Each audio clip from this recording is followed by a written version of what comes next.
The enemy loved what happened to the church in Laodicea. The enemy isn't fussed about making everyone atheists and agnostics. He just wants to make us useless, like the lukewarm, sediment-filled water. If that's what happens to us, the enemy's like, tick, win, done it. But Jesus came to give us life in all its fullness. And like the city, they had kind of chosen to compromise and negotiate with their faith rather than fight for it. They were happy with just enough.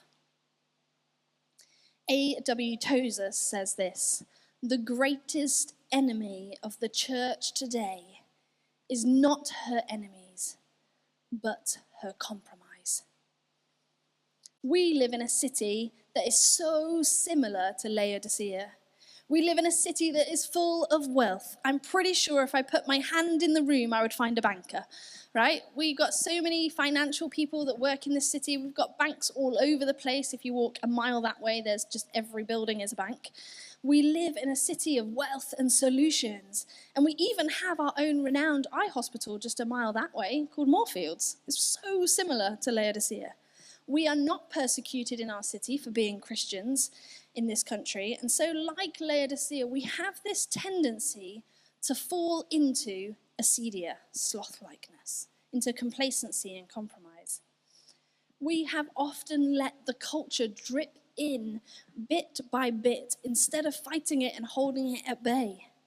We have become a people who solely rely on ourselves. Better to rely only on me than to have someone else let me down. We've become content with settling for just enough.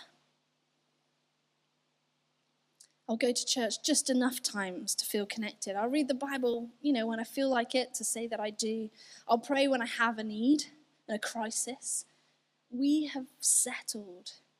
And now we have compromised. We have decided that it's easier to negotiate and to compromise our faith than to fight against the culture because we fear being cut off.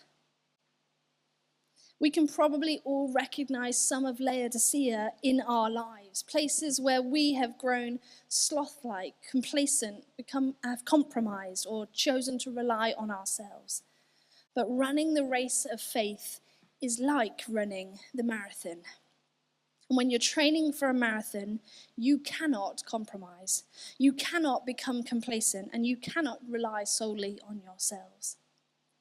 Jesus tells us in John 10:10, the thief comes only to steal, to kill, and to destroy. I have come, Jesus says, I have come that you may have life and have it abundantly. You see, the enemy loved what happened to the church in Laodicea.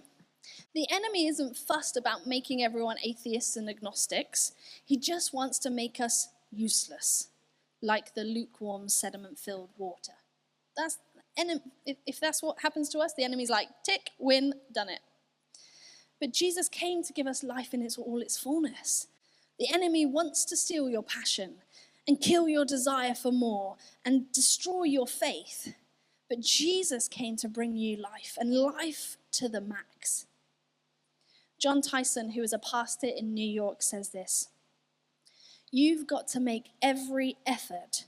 You've got to resist the temptation to settle for less than what Jesus died to give you.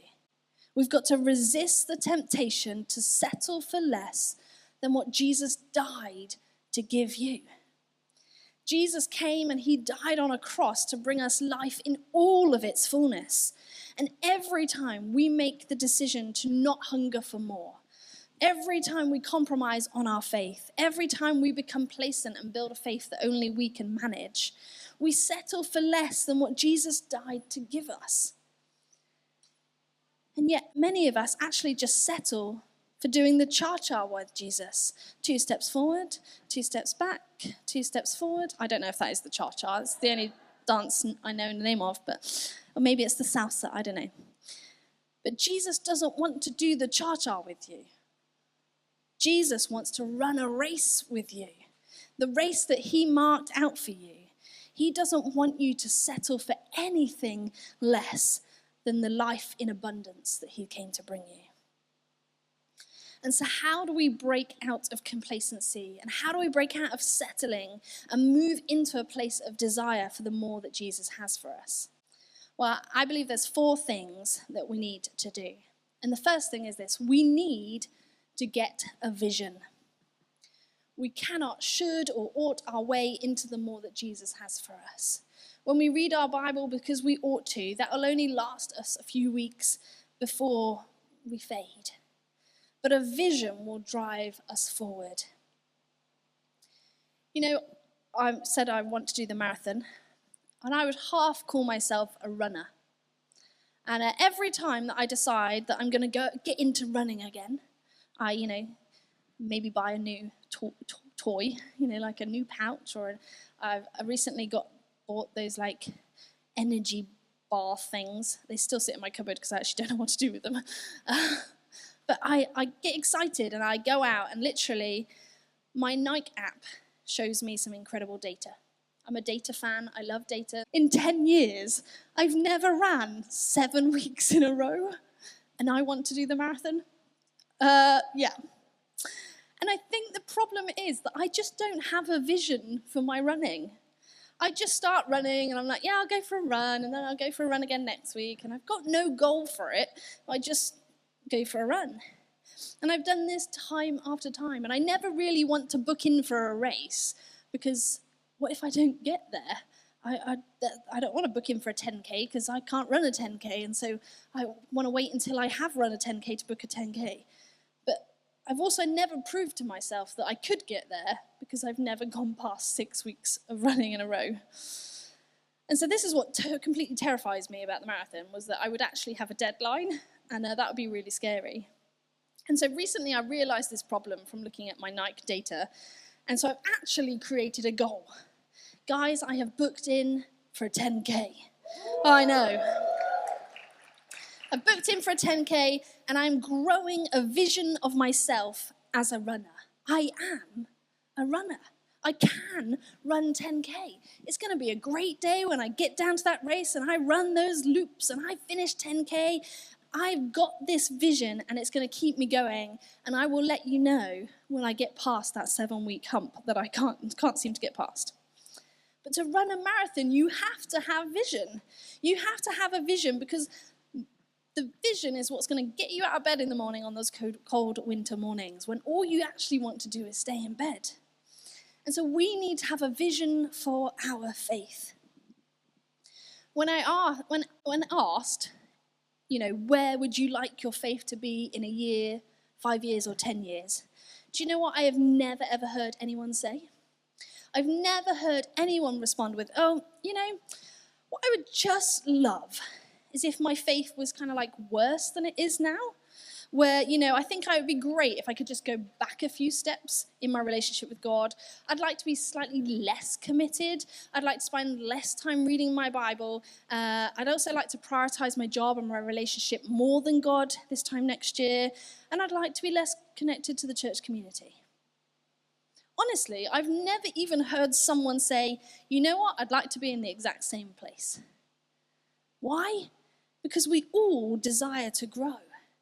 We have this desire. Complacency and compromise is not something we desire, but it's something that happens to us when we get distracted in life.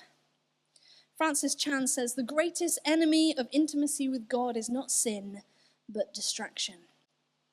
When we get distracted by life and the anxieties and problems of our here and now, our eyes move off the hope that we have for the future and onto our current moment. And when that happens, we lose vision. And when we lose vision, that's when we get complacent and we lack drive to keep going forward. Instead, what we need to develop a vision of what we want our faith to look like in 1 year, 5 years, 10 years, a picture of our future that pulls us out of our present moment and into what God has for us, the life in all of its fullness. And how do we grow a vision? Well, we grow a vision through reading the scriptures